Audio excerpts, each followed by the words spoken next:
Hi, my name is Neil, and today I'm going to be tying a grayling bug, a winter bug really, a little bit of a caddis look to it, and it's designed to be fished in deeper runs and deeper water during the cold winter months.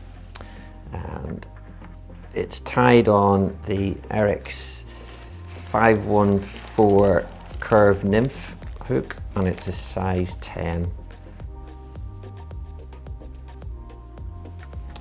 And the tungsten bead is a black 3.5mm bead.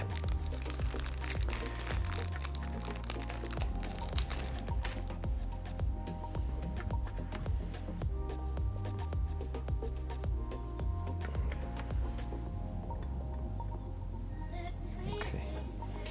Tying thread is Uni in white, and I'm just going to secure the bead in at the top by building a little bit of a thread bump or dam.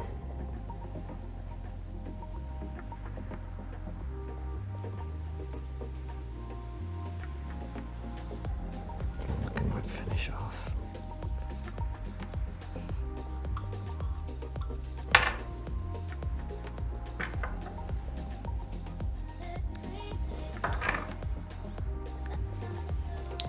Super glue.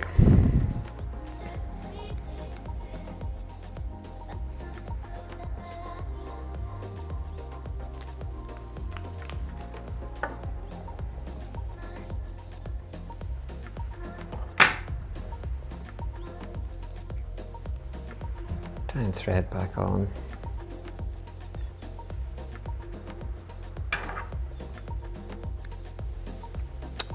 And the next material is GSP thread in 30D, and this is just going to be used to try and put in a dubbing mix up the body of the fly.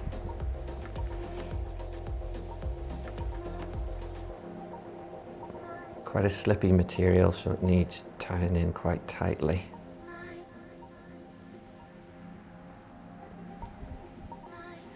Working around the bend of the hook. Just about there.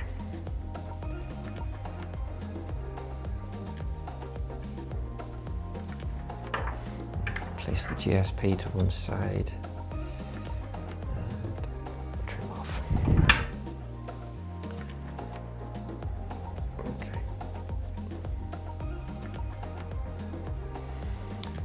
Next material is some translucent nymph skin, and this is 3mm translucent nymph skin.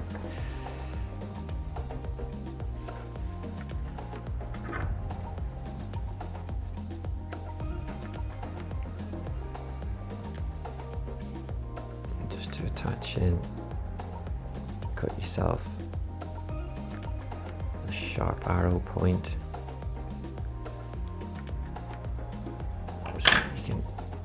Nip in that edge of the arrow point, a couple of wraps, and then stretch, and that prevents any profile bump.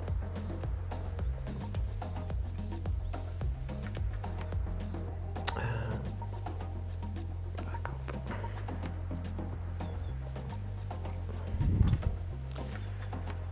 Just going to take the thread off for, oops.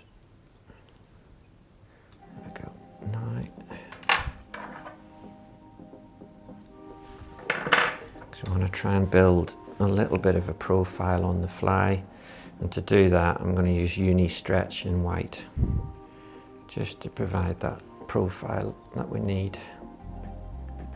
Again, just catch in at the top.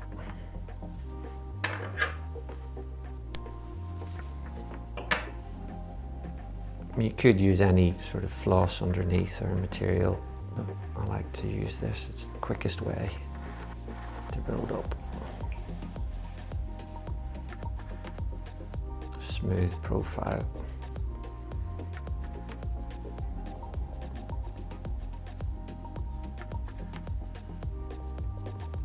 There we go. And again, just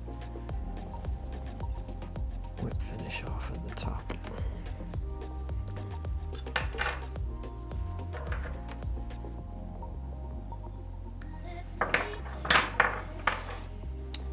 Original tying thread back on.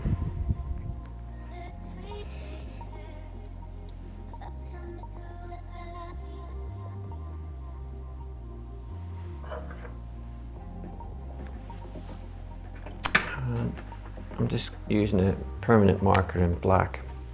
I'm just going to colour the end of this bug because this will show through the translucent nymph skin. It gives that sort of buggy maggot look to this fly. And just start wrapping the nymph skin, and what I'm making sure is the cut point is facing towards the eye of the hook so that that disappears under the wrap and gives it a neater body. So stretch quite tightly for the first 2 or 3 wraps and then start to ease off the pressure. So we start to build that profile.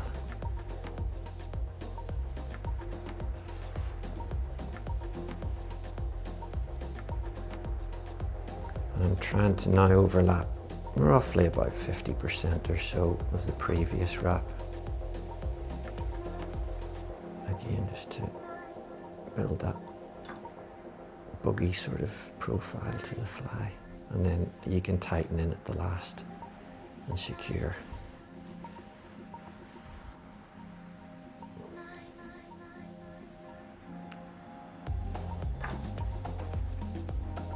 I like to take a good few wraps to do this because the nymph skin can slip. And cut off.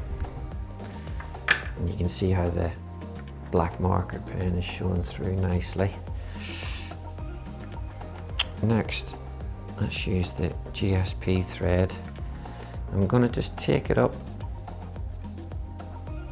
Actually, I'll just get that bobbin out of the way first. Might make this job a bit easier, so let's finish off.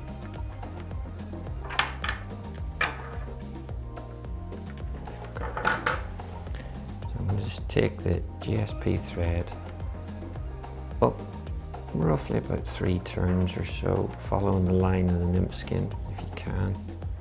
And again, this helps to move the marker pen through the skin a little bit. And then I'm just going to divide the thread and split it, and that's where my dubbing is going to go.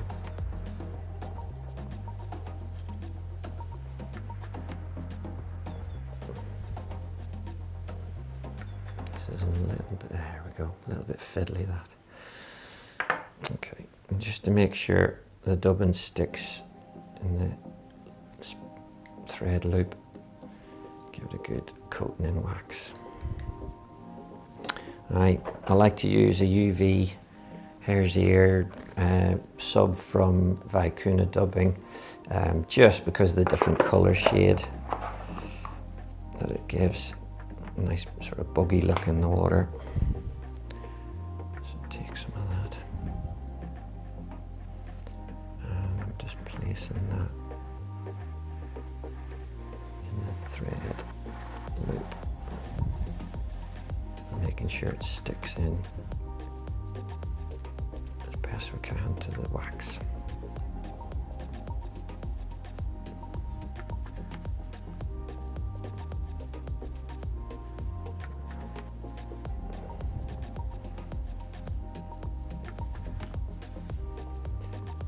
Close before you take your finger out, and then spin up the thread again.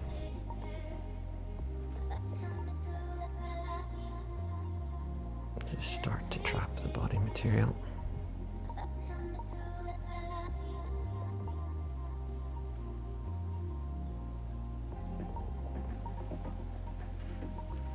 There we go. Just one little thing I've forgotten to do is put the hotspot in, so I'll very quickly do that before I start to wrap.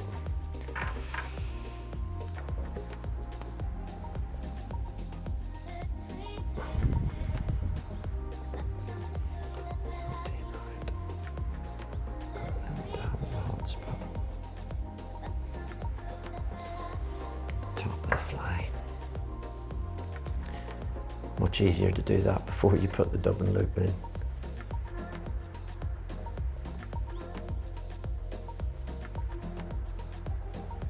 There we go. Okay, so using the thread, we're going to follow the ridges of the nymph skin up, just by rotating the vise, the easiest way to do it.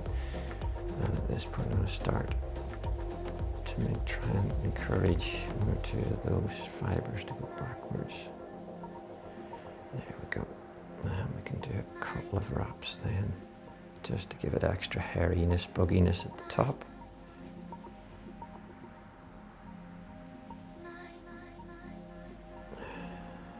Just pluck out any really long ones. You can trim down the fly a little bit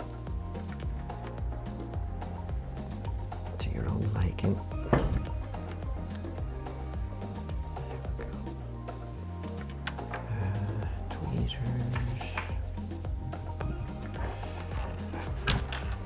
Tweezers can sometimes help with this as well, but don't use scissors because you'll get a really straight edge cut finish to it, which just doesn't look right. But to be honest, the best thing is your thumb and your finger. And I'm happy with that. It's a nice buggy sort of look to it. And the last thing that we're going to finish off is the thorax, which is just a piece of peacock herl.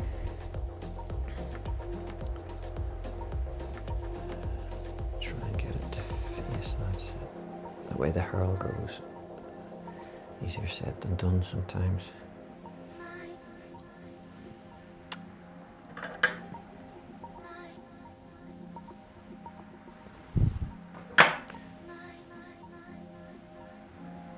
That's behaved itself good. There we go.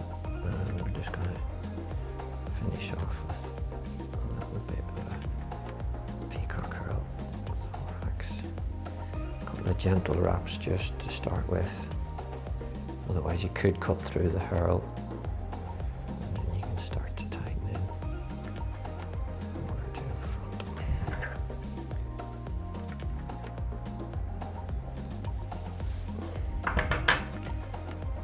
Colour up the thread.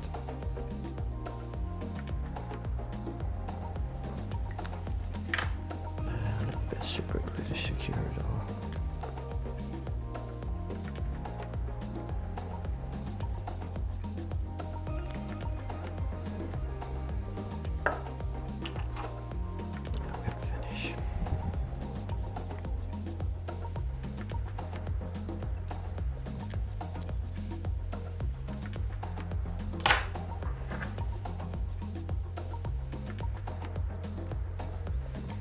And that's the hairy grayling bug, one of my most productive winter patterns for grayling.